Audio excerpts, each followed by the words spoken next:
dû à la vie sauvage. Ensuite, pour ce qui est de la différenciation poutre-tête-poutre-corps, ce qui nous intéresse finalement le plus, on a pu trouver des signaux spécifiques chez les mâles, mais pas chez les femelles. Donc là, on peut émettre l'hypothèse que seules les femelles migrent d'une zone à l'autre et pas les mâles, mais bon, ce serait vraiment trop tôt de dire ça. Il faudrait passer évidemment beaucoup plus d'échantillons pour vérifier ces résultats. Donc voilà. Je vous remercie. Alors,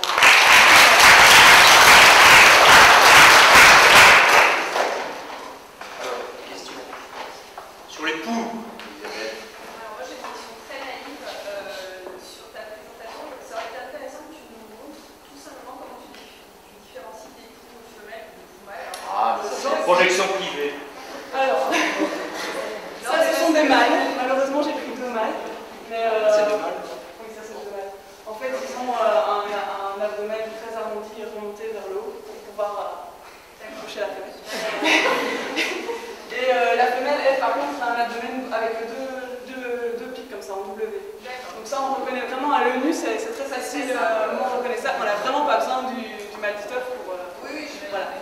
Et puis, il y a d'autres caractéristiques. Il y a une pince également ici au niveau de la première patte qui permet aussi d'accrocher la femelle pendant un peu. Donc c'est facilement... Deuxième question, sur la fin, tu disais que l'hypothèse c'est que les femelles soient capables de migrer. Est-ce que c'est des choses qui ont déjà été décrites, ça, auparavant par des anthropologues, ou est-ce que toi, tu as essayé de voir si, par exemple, je ne sais pas, ça peut paraître encore une fois peut-être naïf, mais en posant des mâles femelles, des mâles, enfin des mâles et des femelles, pardon, est-ce qu'ils sont capables de parcourir des distances identiques, par exemple, pour aller se nourrir, enfin, je sais pas, des calculs de distance, j'ai pas fait du tout. Par contre, comme je vous disais dans l'introduction, j'ai fait des manips avec. J'ai pris par contre des poux de laboratoire, des poux qu'on a adaptés sur le lapin, et je les ai mis sur des morceaux de tissu qui sont plus ou moins grands, avec une densité donc plus ou moins importante de poux sur le tissu, et je les ai mis en contact de cheveux pour voir s'ils allaient pondre sur les cheveux. Parce qu'à la base, les poux qui ont été adaptés sur lapin au laboratoire, ce sont des poux de corps à la base. Ils ont été adaptés depuis les années 50 sur lapin, ils mangent chez une souche qui mange sur lapin depuis. Mais à la base, ce sont des poux de corps. Donc, et on a vu qu'en fait, bon, là je l'ai mis à la fin, quand vous posez la question. On voit qu'en fait, bon là ça s'éloigne un peu de la question, mais on voit que plus on descend dans le schéma, plus la densité de poux augmente sur le tissu, plus les poux ils commencent à pondre sur les cheveux, alors que ça c'est le nombre d'œufs qui sont déposés sur les cheveux et sur les tissus. Et on voit que plus la densité ici augmente, plus le nombre de langues déposées sur cheveux est important par rapport au tissu. Donc ils sont capables de pondre sur les deux, mais après c'est les seules manips qu'on a fait. Il faudrait, en plus c'est quelques manips, on en a fait 2, donc après il faudrait faire des calculs, voir si c'est vraiment significativement différent, etc. Mais vous savez, à la fois des mâles et des femelles, qui quand même parcouraient des distances importantes justement pour... Mais j'ai mis moitié mâle, moitié femelle, et quand je regardais mon tube, je voyais qu'il y avait autant de mâles que de femelles sur les cheveux, mais après j'ai pas fait des calculs de distance ou quoi que ce soit. Mais c'est vrai que c'est possible finalement que ce soit que les femelles qui migrent et qui vont pondre ailleurs, mais après c'est vraiment des suppositions, il faut vraiment pas s'y fier.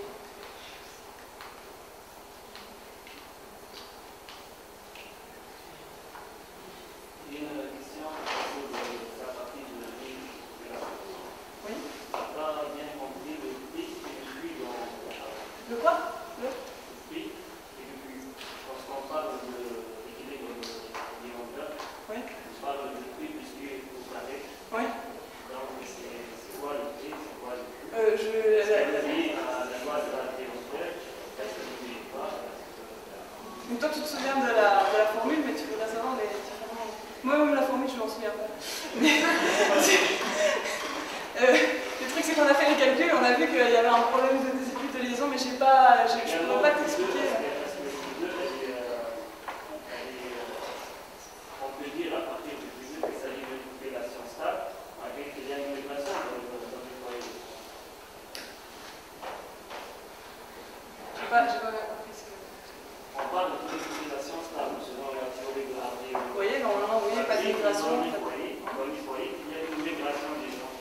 il y a une migration du coup, du Oui.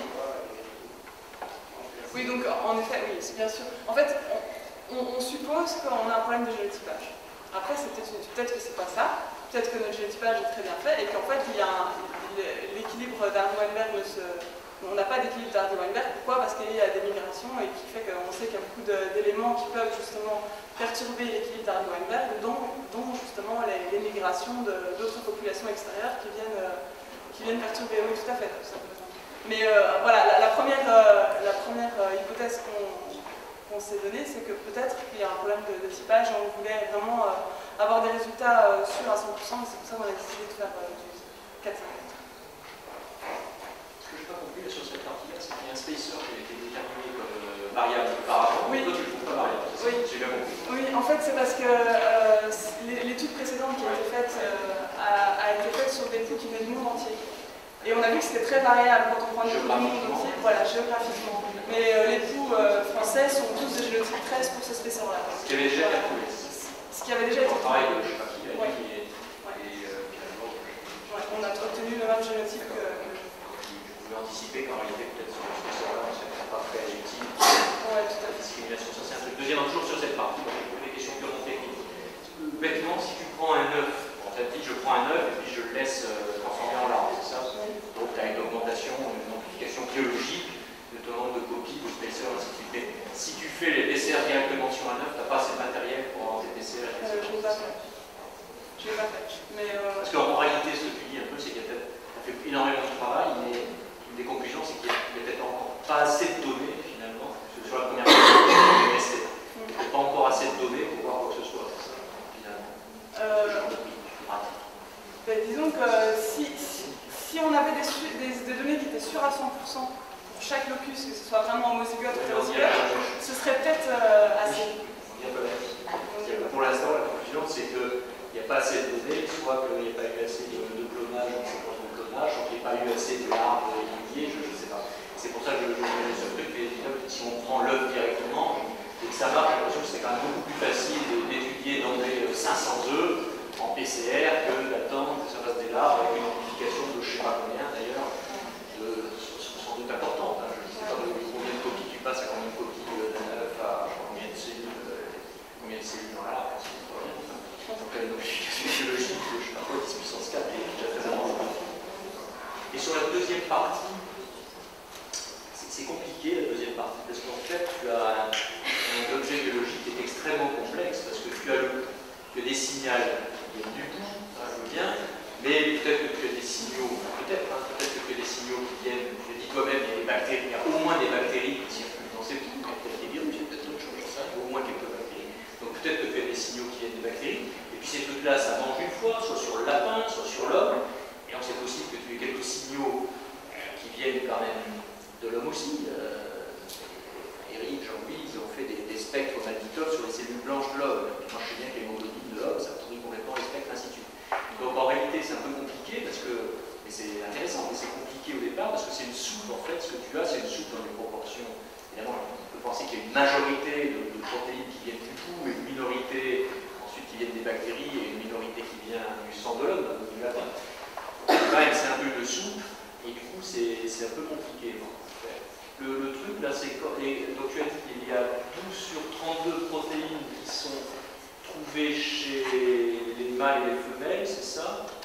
J'ai 32 non, qui sont présents dans tous les mâles, et oui. puis parmi ces 32 oui, présents dans tous les mâles, il y en a 22 qui séparent bien tête. Non, mais oui, c'est parce qu'en plus tu essaies de séparer tête, corps, tu essaies de séparer femelle, mâle, alors évidemment c'est compliqué. Mais donc, il y en a combien qui séparent mâle de femelle? 32 moins 12, c'est pas ça? Enfin, à peu près. Enfin bref, tu as un certain nombre de protéines, tu as un certain nombre de pics qui te séparent les mâles des femelles, c'est ça? Et ça, tu l'as testé en aveugle ou pas? Si je te donne une collection, si moi je prépare tes trucs, je te dis pas ce que c'est, je te donne une préparation, est-ce que tu penses qu'actuellement en aveugle, tu es capable de dire ça vient d'un pou mâle, ça vient d'un pou femelle, parce que j'ai, je sais plus combien, moi je crois qu'on a 20, enfin je sais pas. Parce que j'ai 20 pics qui sont caractéristiques des mâles et d'autres des femelles. Mais justement, en fait, ce qu'on comptait faire, c'est que là, on a fait une mini base de données, on s'est dit on peut les séparer. Maintenant, ce qu'il faudrait faire, c'est justement faire des choses en aveugle, prendre des poux et ne pas dire ce que c'est et voir si cette si on arrive essayer sur les œufs aussi. il faudrait, ouais. Mais le problème, c'est que les spectres là qu'on a, ils sont très beaux quand on utilise des adultes, mais quand on utilise des larves, même l'arbre 1 qui vient juste d'éclore, les spectres sont moins. Et ça, je sais pas si tu dis ça, tu as fait ça avec un protocole dérivé de ce qu'on avait fait avec nous. Oui, voilà, dérivé. Oui, j'ai enlevé. Donc, il y a une phase d'extraction aussi. Ouais. Et si tu mets bêtement un coup sur la plaque, un coup sur la plaque, ça te démolymphe le coup un peu comme. Oui. Mais si tu mets de l'hémolymphe, par exemple, si tu mets de l'hémolymphe, tu boucles d'hémolymphe sur la plaque, comme ça, sans extraire. On a un spectre, on n'a pas de spectre. Tu vas dire. Regardez sur les problèmes, c'est peut-être un truc à faire. Je fais sur le pouls entier. Ouais, le pouls entier, encore une fois, c'est le soude de tout un tas de trucs, y compris de l'homme ou du lapin, selon, y compris de la cinétobactère, selon.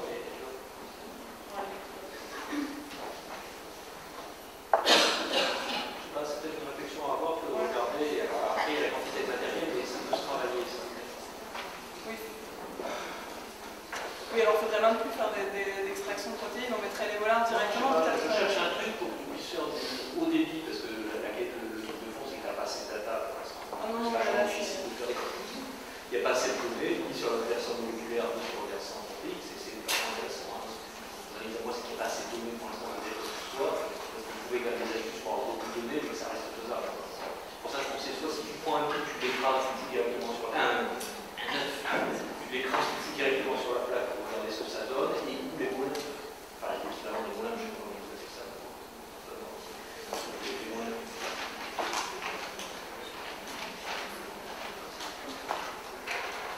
Et eux, t'as pas essayé de prendre un œuf, de mettre sur la plaque? Non, j'ai essayé avec les larves et on a des spectres qui sont. Je pense qu'il faudrait améliorer. Et t'as des spectres? J'ai des spectres, mais ils sont pas très. Je ne vais pas montrer là, mais ils sont pas très. Ça tâche pas quoi.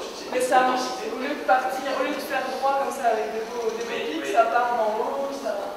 C'est pas.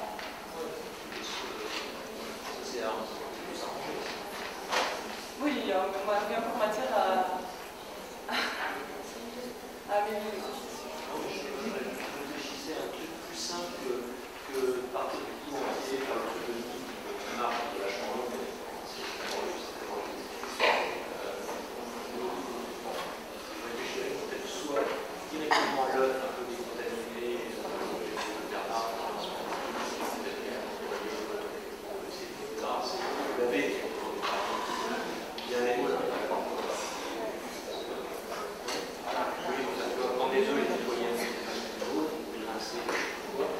débarrasser des protéines exogènes et de l'hémolymphe qui peut être relativement propre.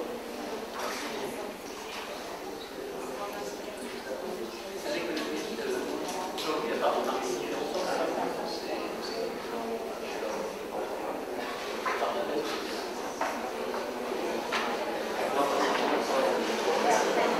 Alors, est-ce qu'il y a d'autres questions? Tout le monde est impatient, vous ne cherchez pas quoi d'ailleurs, vous êtes tous impatients, hein?